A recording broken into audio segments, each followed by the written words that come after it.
Good morning, everyone. My name is Councillor Asma Malik, and I'm the chair of the striking committee and very honored to be in this role. The clerk has confirmed that we have quorum, so I'll call meeting 2 of the striking committee to order. And again, welcome everyone for being here with us this morning. Today's meeting is being held by video conference and in person in Committee Room 1 at Toronto City Hall. This meeting is also being live streamed online at youtube.com/Toronto City Council Live. And although we are in different locations today, the committee would like to acknowledge that the land we're meeting on is the traditional territory of many nations, the Mississaugas of the Credit, the Anishinaabe, the Chippewa, the Haudenosaunee, and the Wendat peoples. And Toronto, the place we now know as Toronto, is home to many diverse First Nations, Inuit, and Métis peoples. We also acknowledge that Toronto is covered by Treaty 13 with the Mississaugas of the Credit. If you're registered to speak at today's meeting, please listen for me to call your name. I will call speakers in the order they appear on the list, and the list of speakers can be viewed online by visiting the Striking Committee page at toronto.ca/council and clicking the speakers box for today's meeting. Members, the city clerk has provided all agenda materials at toronto.ca/council and on CMP, the clerk's meeting portal. Clerk's IT staff will be available to members in the committee room and remotely if you need help with your devices. And I want to remind you all that you must still submit and approve motions by email. Staff are available at councilmeeting@toronto.ca to help with motions. I want to begin by just asking, are there any declarations of interest under the Municipal Conflict of Interest Act? If you do have any interest, please raise your hand or unmute your mic and indicate the item number and the nature of the interest. Give that a moment. All right. Seeing none, thank you. We'll now proceed to consider the one item on the agenda. The first item is ST 2.1, council member appointments to committees, boards, and external bodies. And before we have a brief presentation from staff, we have 2 speakers registered on this item. And I'm just gonna call them out to make their presentations. Is the speaker McGill Avilardi here? All right, wonderful. Welcome. You have 5 minutes to speak, and when you're getting close to the end of your time, I will let you know, and please go ahead when you're ready.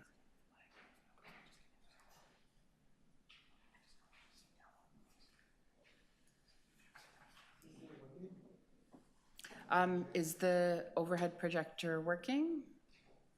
Yes, they say. Yes, go ahead.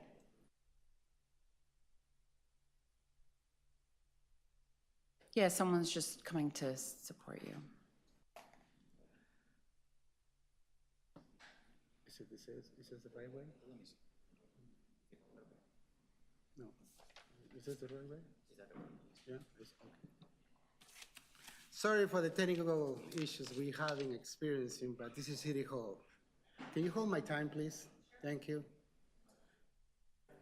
All right, so I'm here to speak on the missing appointments for the Aboriginal Affairs Advisory Committee. As you can see on the overhead, there are no interested members, and the reason is because the terms of reference are being under review. So a little bit of background. In 2021, there was a motion made by one of the members of the Aboriginal Affairs Office Committee, and I don't know if you can see my name attached to it, my friend Tiffany, my friend Catherine as well. All of them are Kawe, Indigenous, and Anishinaabe women. What happened is that they are grassroots activists. The background of this committee is that when the composition is mainly made up of members from organizations, agencies, and they bring the representatives. The absence is the people that walk on the streets, the regular folk, the regular Jay and John. And we have tried many, many times to break through that barriers that doesn't allow people like Tiffany, my friend Amanda, my friend Natalie Wood, who is the firekeeper at Allen Gardens. She has also tried to be part of this advisory committee because, you know, there are many issues related to truth and reconciliation. And sadly, we haven't met since March 2022. There are so many items to be deal with at the city level because that's the reason why the Aboriginal Affairs Office was formed so that it has always consultation with the city. Both parties talk to each other. But when it comes to the grassroots or people like myself, we are not welcome. I'm here also to speak about the city appointment system. It needs to be revamped. It needs to be reset because there has been many issues, especially at the Toronto Police Services Board. They have a lot of hard time to select people. It is noted that since I attended the board of the police services since 2010, there has been never a single Indigenous man or woman nominated to sit at the board. We always talk about nothing about us without us. But when it comes to the police services board, it's like, oh, I guess you can become a member of the consultation body, which is an external group of people that can be consulted about decisions already made at the services board. So I'm here to speak to you about this reality, the absence of representation of Indigenous voices at Police Services Board, at the advisory committee. Also, I'm here to bring up to attention that if Olivia Chow believes in truth and reconciliation, I want to challenge her to create an anti-Indigenous racism advisory committee, which should be a priority of Mayor Olivia Chow moving forward in 2023. Those voices are missing. And you know what? When I go to the TCAC board, they said, go and talk to the city appointments. No, go to the Aboriginal Affairs Office. Selena Young, the current director, has a hard time returning my emails. I have tried to be polite and diplomatic about this topic. I have also wrote a letter to the assistant of the mayor, Michael High, and we have requested also have a meeting with Michael in the future. And also, I want to add that during the consultation process, you can see on the overhead, it limits the participation of people from the community. It says clearly, are you Indigenous to Canada, First Nations, Inuit, or Métis? Yes or no? So if you are not, then you weren't able to communicate your thoughts and opinion about the consultation process that the city is paying big money when they couldn't select Tiffany, my friend, my other friends who are Indigenous women who are at the front lines working for the community, feeding the community. You can see them active at Allen Gardens. There's a teepee, there's a sacred fire ceremony going 24 hours a day. I want to conclude by saying that the Regent Park Neighborhood Association has also invited Mayor Olivia Chow to talk to us about the rezoning of phases 4 and 5. Thank you. Thank you so much, and perfect timing. Any questions? I'm here 24 hours. You're doing my job. Yeah, I want to invite any members. Do you have any questions of the speaker on this item? Thank you very much for addressing. Thank you very much for addressing the committee, Miguel. I appreciate it. Our next speaker is Helen Chillis from the Federation of Metro Tenants Association. Is Helen online? Oh, no, there we go.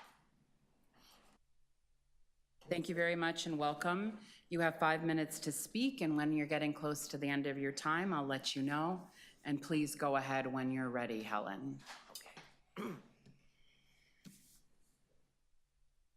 It's been a while since I've been here. Good morning. My name is Helen Chillis, and I am a board member with the Federation of Metro Tenant Associations. We are, as a disclosure, we are funded through the City of Toronto. We provide the tenant hotline. And I'm here today to begin the process of moving forward on our human rights. We are thrilled that the new mayor, Olivia Chow, has assured Toronto residents there will be an opportunity for tenants' voices to be heard here at Toronto City Hall with the enactment of Toronto's Renters Action Committee. However, we are dismayed to learn that the much anticipated Toronto's Renters Action Committee will not be established here today. We do hope that this is simply an oversight.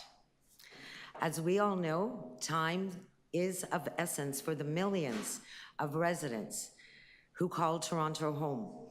The lack of affordable funding and homes, dwindling housing supply, and lax property standards enforcement necessitates immediate, all-hands-on-board solutions.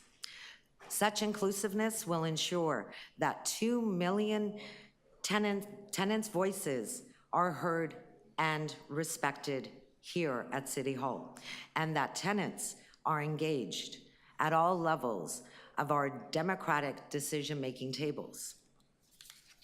During the election, our Mayor, Olivia Chow, announced Secure Affordable Homes Plan for renters. Her plan is to create the Secure Affordable Homes Fund, Secure Affordable Homes, and establish the Toronto's Renters Action Committee, which, and I quote, will be comprised of renters, housing providers, advocates, counselors, and the mayor herself.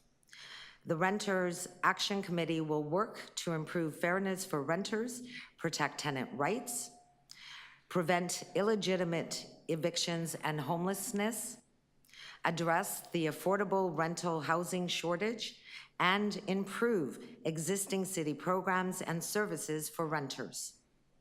The immediate tasks of the Renters Action Committee is to include: 1, developing a strong City of Toronto anti-renovictions bylaw that will leverage the city's authority to deter renovictions.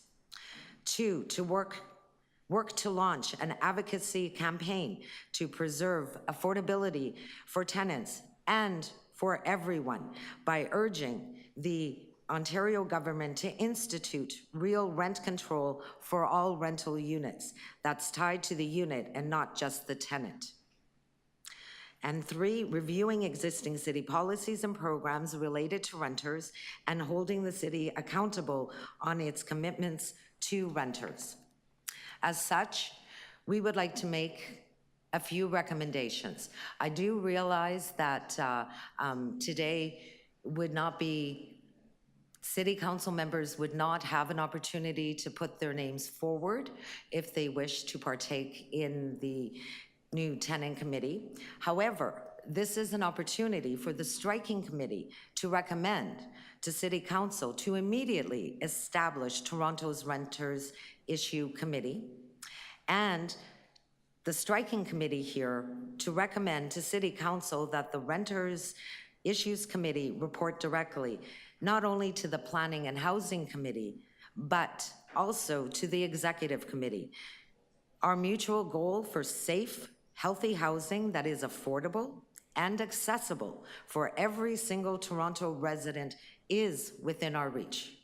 We are confident that together we will make positive, lasting changes that we all will be proud of. I do thank you kindly for your consideration.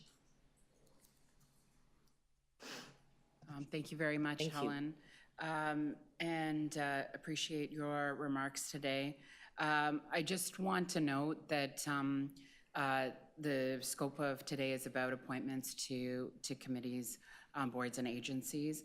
But a Renters Action Committee would be the committee of would be at the purview of a standing committee, and would not happen at this table. So share your commitment to the priorities that you raised, and taking that on board and inviting members of this committee to ask any questions if they have it.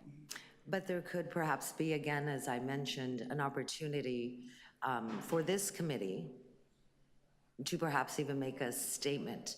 The concern I have here is this Sorry, is Helen, an we're just urgent, on yeah. questions, so I'm just So, gonna, yeah, we're again, just do a concerned, final just don't wanna call be waiting, from, yeah.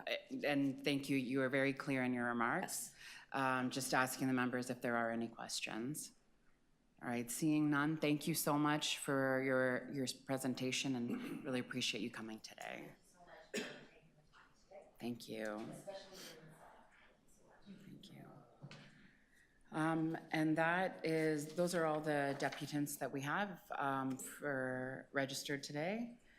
And before, I guess at this point, I will call upon Mr. John Alvidge, our city clerk, to give a brief presentation to the committee about what's in front of us. So please go ahead, Mr. Alvidge.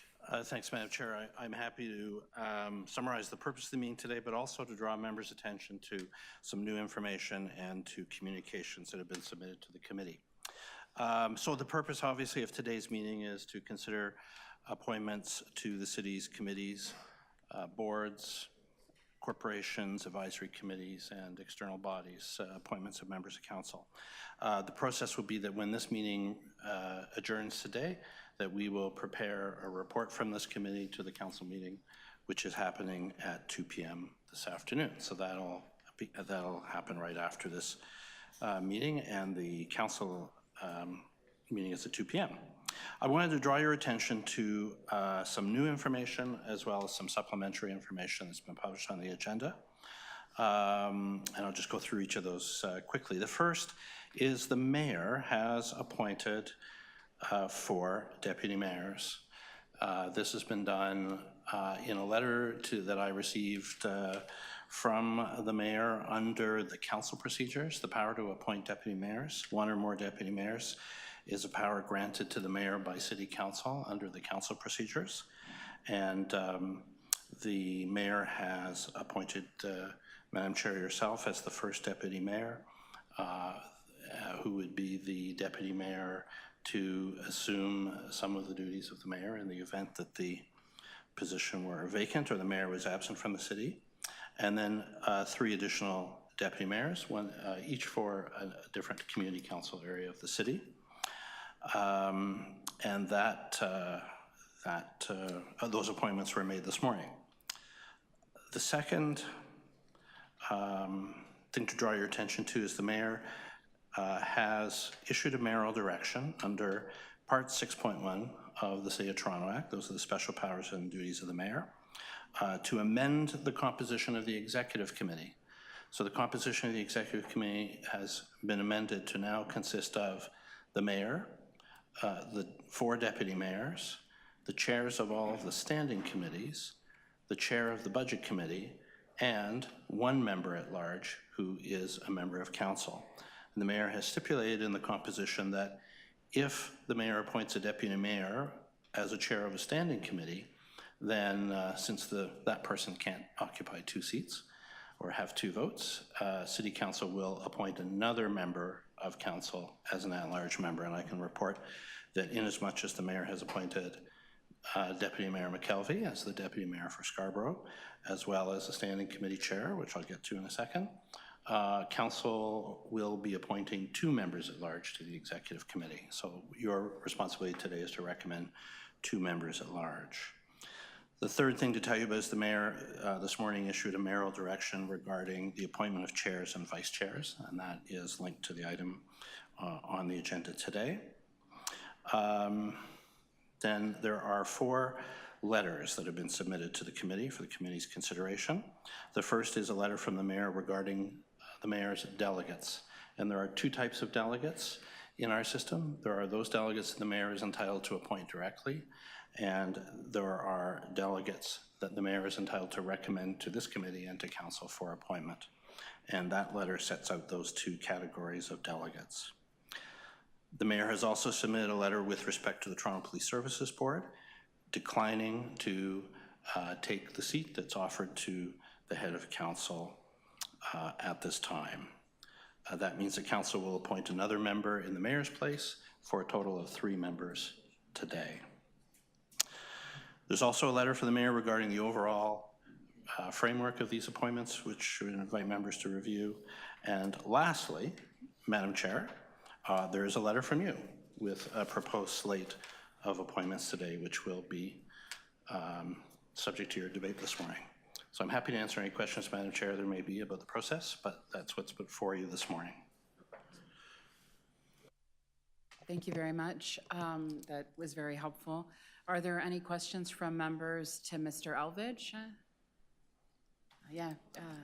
Thank you, Councilor Deputy Mayor. Just given what you've said, and there is a recommendation that has been put forward by Deputy Mayor Malik, can you confirm that her recommendation is consistent with all of those other letters that have been submitted?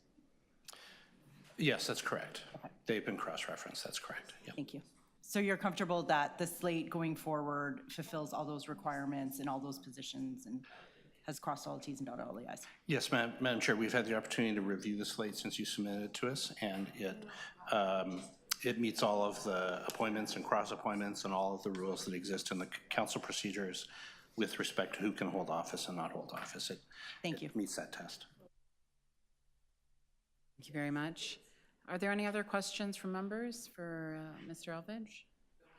Oh, good. All right. With that, we will move. I unmuted myself. With that, we'll move to speakers on this item, and I will begin by moving a motion. And it's a motion that we'll put on the screen and that was advance circulated as this meeting began. As was mentioned, it lays out through the procedure the recommendations for appointments.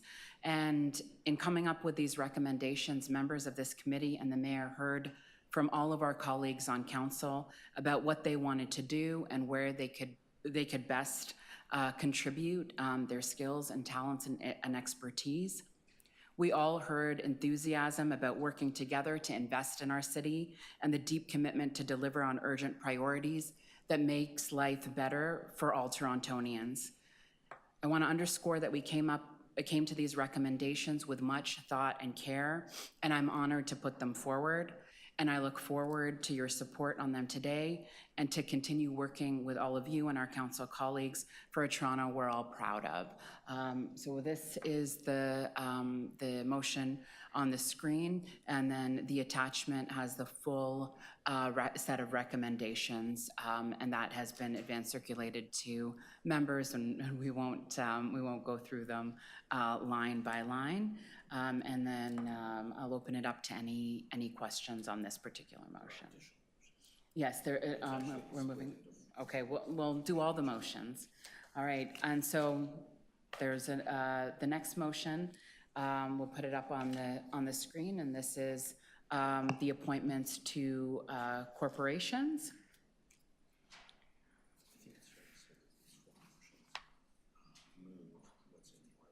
Yeah. And this is a good reminder, what is stated in front of us, again, moves in a motion, what was communicated in my letter for earlier that was circulated. So we can see here Toronto Housing Corporation and Toronto Hydro and the Toronto Seniors Housing Corporation as well. None of that will be new to anyone. The third motion that we have in front of us is to nominate the following council members for appointment to the Hockey Hall of Fame Board of Directors for spring 2024 to the annual meeting of spring 2025. And you'll see the names on the screen in front of us as well. And the final motion is in regards to the Toronto Music Advisory Committee, just adjusting some of the decisions around the terms of reference in order to have good representation on that committee as well. So that is all the motions from me this morning, and with that, I will open it up to any questions. Okay, seeing no questions. Any speakers on this item? All right, that's great. And so we'll go to a vote. And all those in favor, please raise your hand. Okay. We will start with motion 1, and we'll put that on the screen just so that we're all clear. This is the big one with the attachment. All right, and we'll do the vote. All those in favor, please raise your hand. Any opposed? And that carries. Thank you very much. The second motion, appointments to corporations reflecting the letter. All those in favor?